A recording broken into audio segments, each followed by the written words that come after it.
Catus Maximus here. This time just a little video between the Dremel, 3000 versus the 4000 series.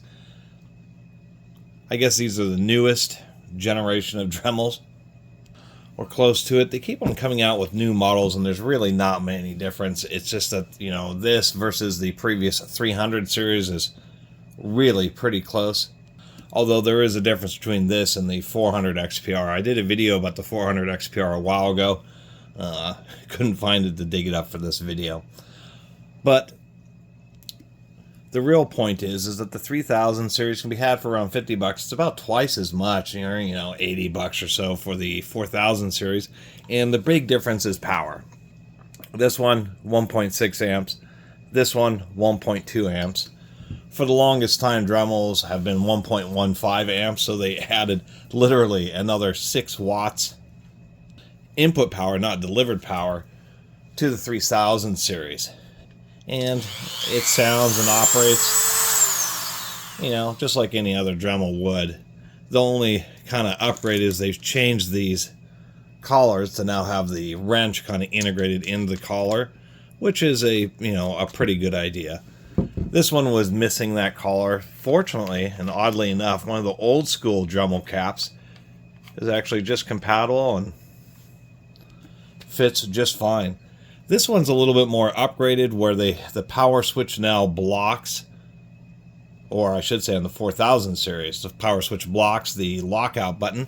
That's always been an issue on a variety of Dremels, is you're using it and you accidentally hit that lockout button and it grinds out the hole and the little plunger.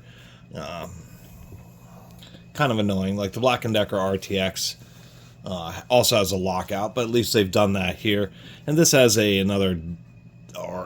kind of a different in-window style speed control. But where you really notice is this sound. This is particularly smooth running 3000.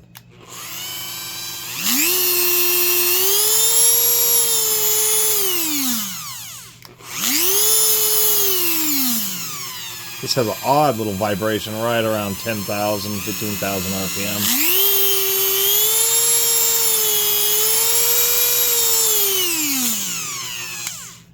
And just turning this on, hearing it, the amount of airflow going through it, you definitely feel that additional power.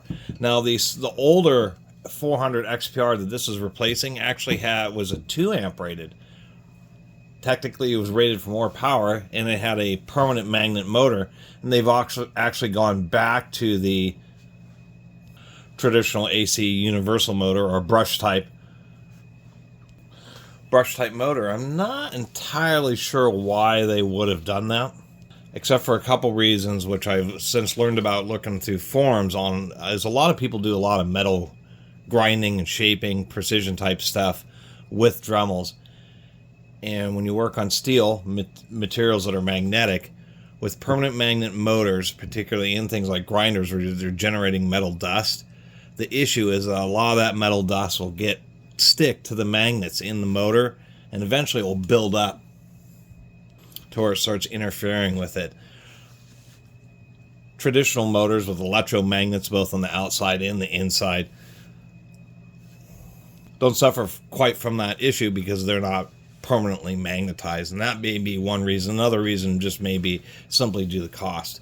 But the other point of this video here, and I'll get to the end of it, is sure, you're getting more power, but now Dremels are getting huge.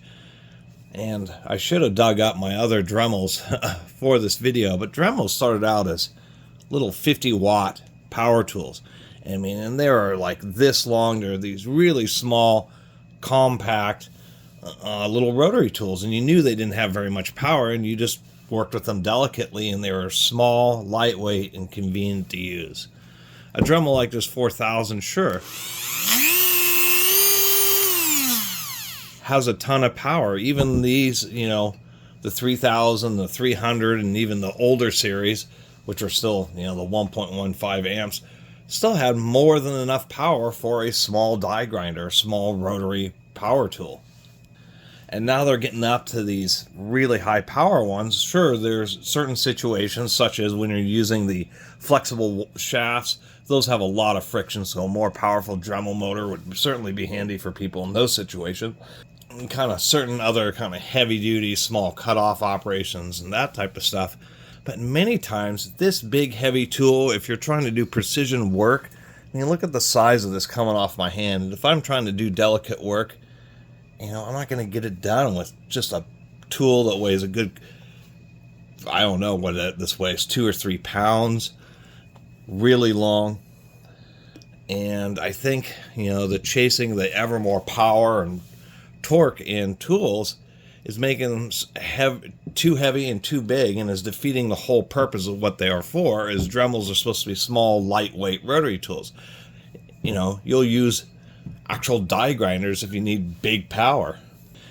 And Dremel chasing these things, people will be happy with the performance of a 4000, but they won't be happy with just the unwieldy nature of the thing. And if I want big power, as I said, I'll use a Rotozip Solaris. The reason I like these is you can just pop everything off, and this, and the way the power cord shoots off the side like that, this Rotozip is actually significantly shorter. If we also include the way the power cord comes off of here versus out the back of the Dremel, this thing is probably a good 3 or 4 inches more compact with a fairly minimal increase in diameter. And this thing is, 3 amps. Not to mention something like this is just generally going to, it has twice the power of this. And it's quite frankly a lot heavier duty. We have 7 screws holding this whole case together, really making it pretty robust. So if I'm going to be doing more heavy duty, along the maximum of what an 1/8 inch shank can handle, I'll just use something like this. This is what I have as a super Dremel. If I want to do high access or get into compact spaces or do more shaping, I'm going to want actually a smaller Dremel. I know it's not going to be the most powerful tool, and I'm just going to balance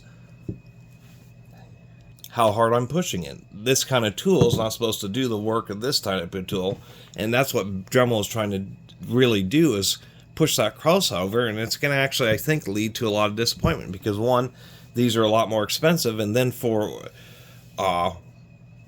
wielding it for more delicate work, it's just going to be more fatiguing because of the weight, and because you just can't manipulate it anywhere near as well, because you just have all this extra, extension on it.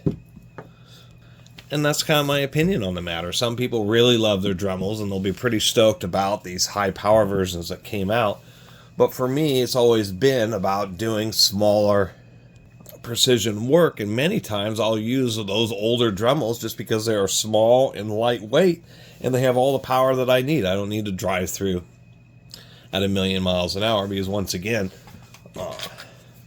I have other tools that will provide me all the power that I need for any of those kind of more specialized situations here.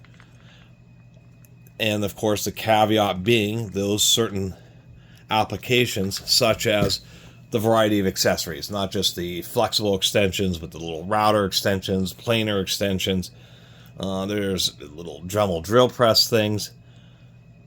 Those is where this motor would really be able to shine, when you're using them with accessories, and so it's more of a controlled situation where you may be using like the little micro Dremel router bits, where the extra power could make the difference, especially at the lower speeds.